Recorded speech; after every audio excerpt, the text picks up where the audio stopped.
Hello दोस्तों, आज है 13 दिसंबर। आज जो आपका आरपीएफ एसआई कांस्टेबल में जो आपका जीके जीएस और करंट के प्रश्न पूछे गए थे, उन प्रश्नों का सॉल्यूशन दोस्तों इस वीडियो में मिलने वाला है। तो आप लोग वीडियो को अंत तक जरूर देखिए और अपना एक एक प्रश्न को मिला लीजिए। तो चलिए हम लोग वीडियो को स्टार्ट करते हैं। पहला प्रश्न पूछा गया था कि दुष्यंत चौटाला किस राज्य के उप मुख्यमंत्री है। तो दुष्यंत चौटाला किस राज्य के उप मुख्यमंत्री है, तो इसका आंसर होगा हरियाणा। कहाँ के हैं भैया? हरियाणा के हैं। यह है दुष्यंत राज चौटाला। इनका जो जन्म दोस्तों कब हुआ था? 3 अप्रैल 1988 को हुआ था। यह एक भारतीय राजनीतिज्ञ है जिन्होंने 2019 से 24 तक हरियाणा के 6वें उप मुख्यमंत्री के रूप में कार्य किया। दुष्यंत चौटाला एक भारतीय राजनीतिक तथा पूर्व हरियाणा उप मुख्यमंत्री हैं। वे जननायक जनता पार्टी के राजनेता हैं। वे 2014 के आम चुनाव में हरियाणा के हिसार से लोकसभा के लिए निर्वाचित हुए थे। और दुष्यंत चौटाला का अगर आयु का बात किया जाए तो इनकी आयु 26 वर्ष की आयु में दुष्यंत चौटाला सबसे युवा सांसद बनने वाले नेता हैं। वह अजय सिंह चौटाला के बेटे हैं। नेक्स्ट प्रश्न, अगला प्रश्न है, मौलिक कर्तव्य भारत के संविधान के किस अनुच्छेद में निहित है। दोस्तों मौलिक कर्तव्य, इसका आंसर है कि यह किस अनुच्छेद में है। दोस्तों अनुच्छेद 51 का सब क्लोज ए में मौलिक कर्तव्य निहित है। भारत के संविधान में मौलिक कर्तव्य का उल्लेख अनुच्छेद 51 के सब क्लोज ए में किया गया है।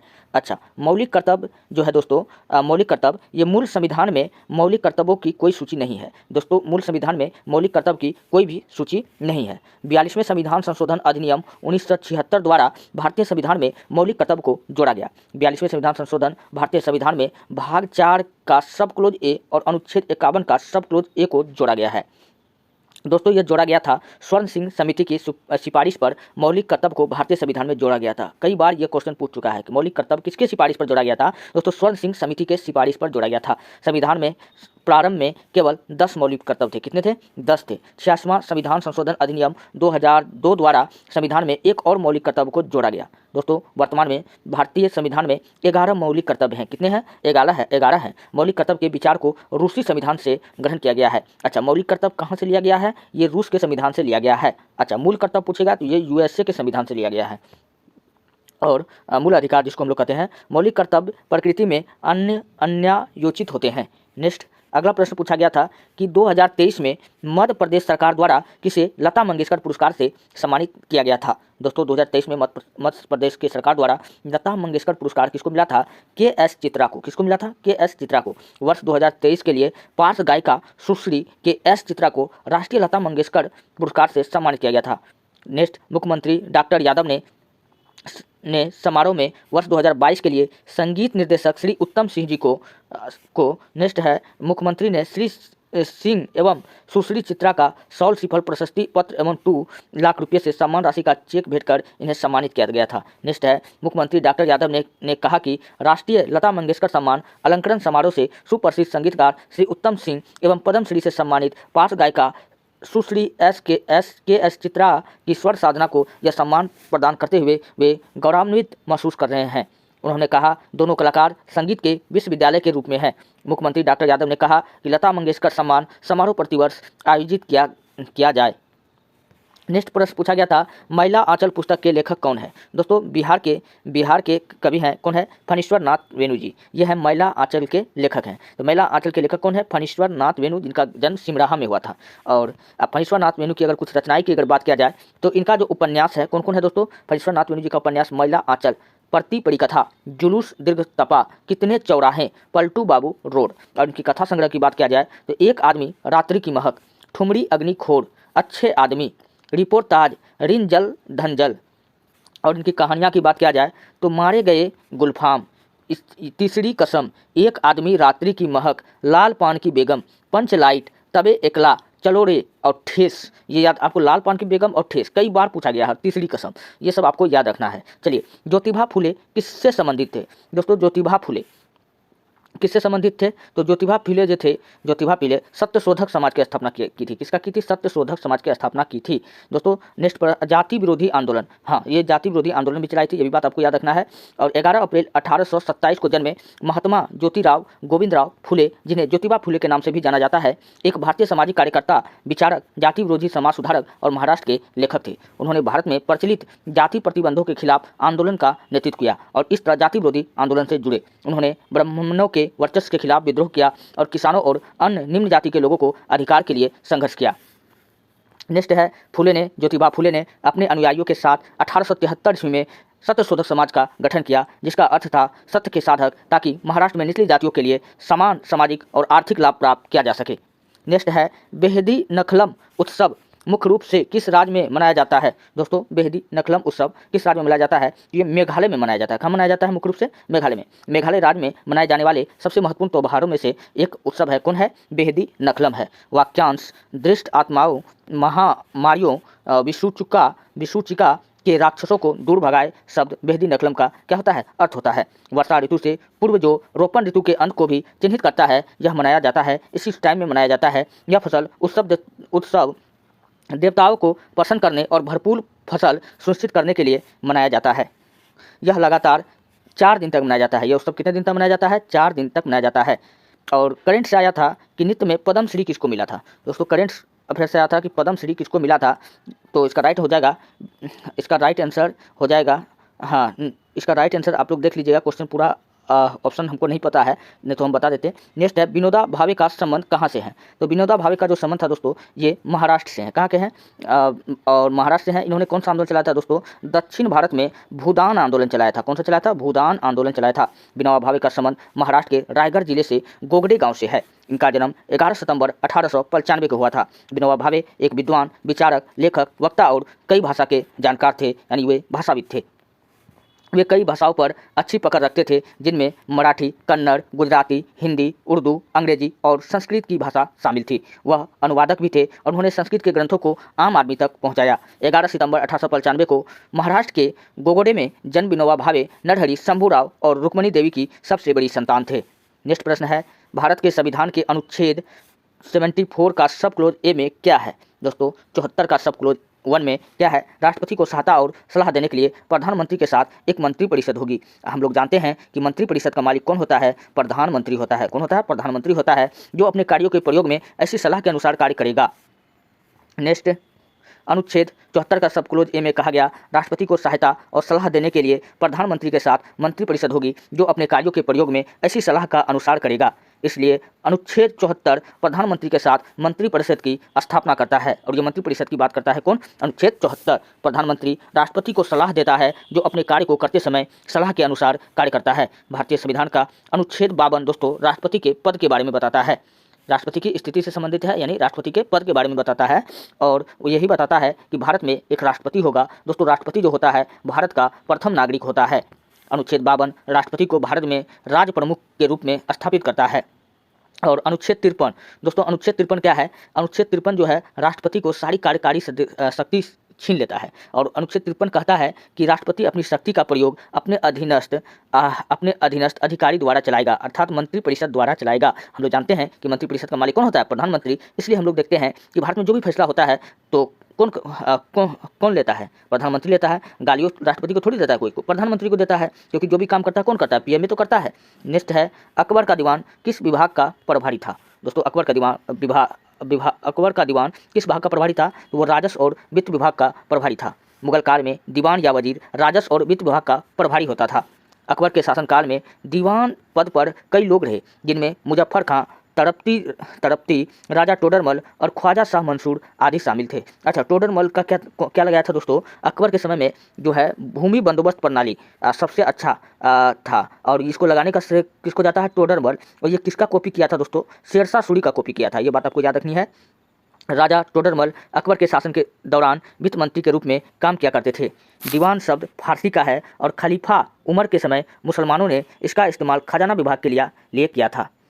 दीवान आर्थिक मामले और राजस्व का सर्वोच्च अधिकारी होता था। दीवान नागरिक और सैन्य दोनों तरह की शक्तियों का मालिक होता था। दीवान वेतन, सामान और अन्य मामलों का लेखा जोखा रखता था। नेक्स्ट, हाल ही में राष्ट्रीय खो खो चैंपियनशिप 2023 से 24 किसने जीती? दोस्तों वो जीता है महाराष्ट्र ने। कौन जीता है? महाराष्ट्र ने। चलिए इसका डिस्कशन को देखते हैं। तो 56वीं खो खो चैंपियनशिप 2023 से 24 में महाराष्ट्र की टीम ने दिल्ली को कर्नेल सिंह स्टेडियम और इंदिरा गांधी इंडोर स्टेडियम में आयोजित पुरुष और महिला दोनों खिताब जीते। विजेता टीम को 3 लाख रुपए की पुरस्कार राशि और एक ट्रॉफी मिली। उपविजेता को 2 लाख रुपये की पुरस्कार राशि और एक ट्रॉफी प्रदान की गई। 56वीं राष्ट्रीय खो खो चैंपियनशिप 2023 से 24 का आयोजन 28 मार्च से 1 अप्रैल 2024 तक दिल्ली के कर्नेल सिंह स्टेडियम और इंदिरा गांधी इंडोर स्टेडियम में kho kho foundation of India द्वारा किया गया था।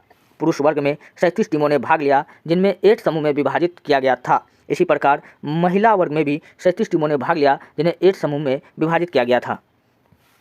नेक्स्ट, इनमें से कौन पूंजी प्राप्ति का हिस्सा नहीं है? दोस्तों टैक्स जो है दोस्तों ये पूंजी प्राप्ति का हिस्सा नहीं है। तो पूंजीगत प्राप्तियों अचल संपत्तियों की बिक्री से प्राप्त नगद, कंपनी के शेयर की बिक्री से प्राप्त नगद और ऋण और ब्रांड जैसे ऋण साधन के मुद्दे के माध्यम से प्राप्त नगद हैं। नेक्स्ट, पूंजीगत प्राप्तियाँ सरकारी राजस्व है या तो एक देनदारियाँ उत्पन्न करते हैं जैसे ऋण लेना, दूसरा संपत्ति को कम करना जैसे विनिवेश।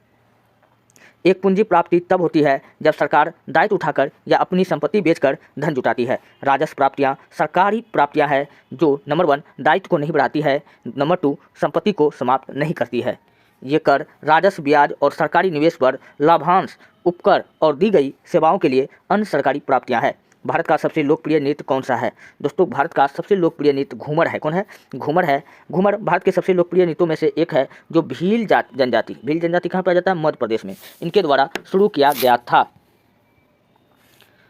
घूमर यह भील जनजाति का एक पारंपरिक लोक नृत्य है जो देवी सरस्वती की पूजा के लिए किया जाता है, जिसके बाद में अन्य राजस्थानी समुदायों ने इसे अपनाया। यह राजपूत राजाओं के शासनकाल के दौरान भारतीय राजस्थान में लोकप्रिय हो गया और आमतौर पर महिलाओं के द्वारा सभाओं के दौरान किया जाता था। राजस्थान के अन्य लोक नृत्य निम्न है: चकड़ी, गनगौर, झूलन, लीला, झूमा, सुरसिनी और घपल और कालबेलिया, ये सब राजस्थान के अन्य लोक नृत्य हैं। नेक्स्ट, भारत के निम्नलिखित में से किस पड़ोसी देश ने प्रसिद्ध कटास रास मंदिर परिषद है जिसमें कई धर्मों के मंदिर स्थित हैं? वो कौन है दोस्तों? पाकिस्तान है। कौन है? भारत के कौन से पड़ोसी देश हैं? वो पाकिस्तान है। दोस्तों प्रसिद्ध कटास राज मंदिर परिषद कहाँ स्थित है दोस्तों? यह पाकिस्तान में स्थित है।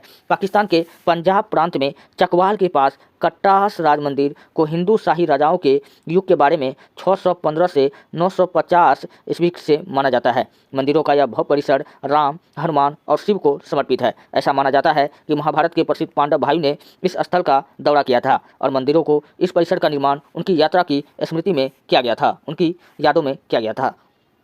हालांकि कटास राज सिर्फ एक पवित्र हिंदू स्थल नहीं है। तालाब से थोड़ी दूर पर एक गुरुद्वारे का अवशेष है जिसके बारे में माना जाता है कि गुरु नानक दुनिया भर में अपनी यात्रा के दौरान रुके थे। विभिन्न धर्मों से जुड़े मंदिर भी हैं। गणेश रथ डैश में बेहतरीन अखंड मंदिरों में से एक है। दोस्तों गणेश रथ कहाँ की बेहतरीन मंदिरों में से एक है? तो आपको बताना महाबलीपुरम। क्या बताना है? महाबलीपुरम। दोस्तों गणेश रथ भारत के तमिलनाडु राज्य के एक शहर महाबलीपुरम में स्थित है। यह एक अखंड मंदिर है जिसका अर्थ है यह चट्टान के एक टुकड़े से बनाया गया है। मंदिर भगवान गणेश को समर्पित है जिन्हें बुद्धि, ज्ञान और नई शुरुआत की देवता के रूप में पूजा जाता है। गणेश रथ को पल्लव वास्तुकला के बेहतरीन उदाहरणों में से एक माना जाता है जो 7वीं-8वीं शताब्दी ईसा ईस्वी में दक्षिण भारत में विकसित हुआ था।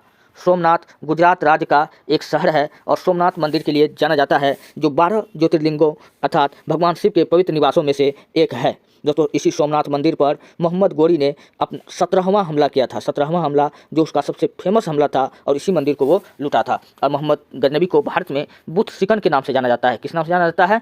बुत सिकन के नाम से जाना जाता है, जिसका अर्थ होता है मूर्तियों को तोड़ने वाला या मूर्तियों का भंजक।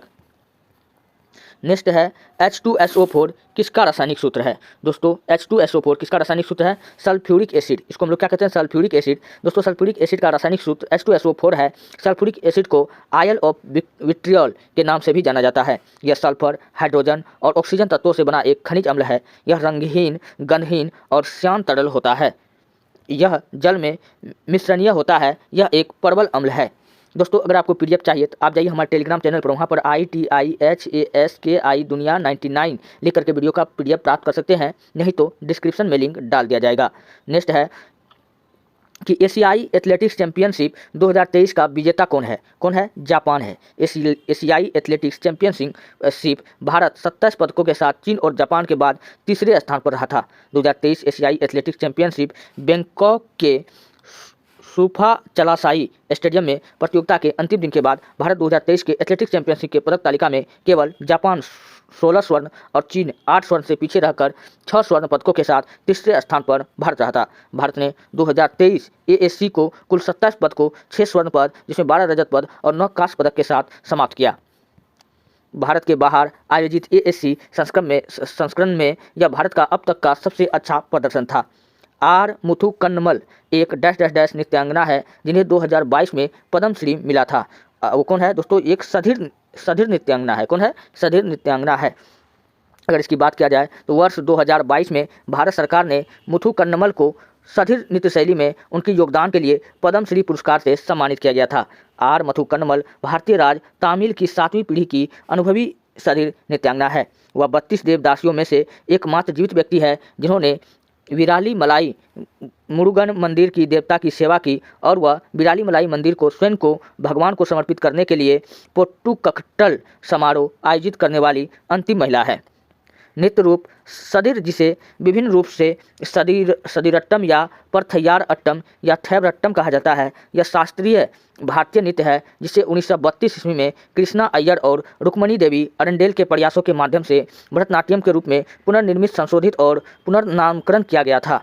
हालांकि मुथुकन्नमल ने अपने कला रूप को सधीर कहा, जिसमें वह आज एकमात्र सधीर प्रतिपादक बन गई है।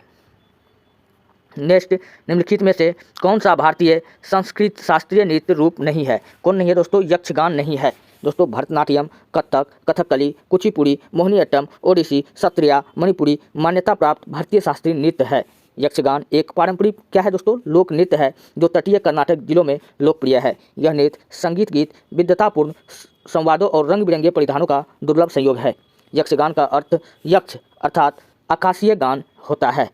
यह एक रात भर चलने वाला कार्यक्रम है जिसमें विस्तृत रूप से सजे धजे कलाकार खुले में बने थिएटरों में ढोल की थाप पर नृत्य करते हैं। आमतौर पर सर्दियों की फसल की कटाई के बाद गांव के धान की खेती के टाइमों में इसको किया जाता है। दोस्तों ये रहा आपके काफ़ी इंपॉर्टेंट प्रश्न। आप एक एक प्रश्न को जाकर के मिला लीजिए। अगर आपको वीडियो अच्छा लगता है, हेल्पफुल लगता है, तब आप हमारे चैनल को सब्सक्राइब कीजिए और वीडियो को लाइक कीजिए, जितना हो सके अपने दोस्तों में भेज दीजिए।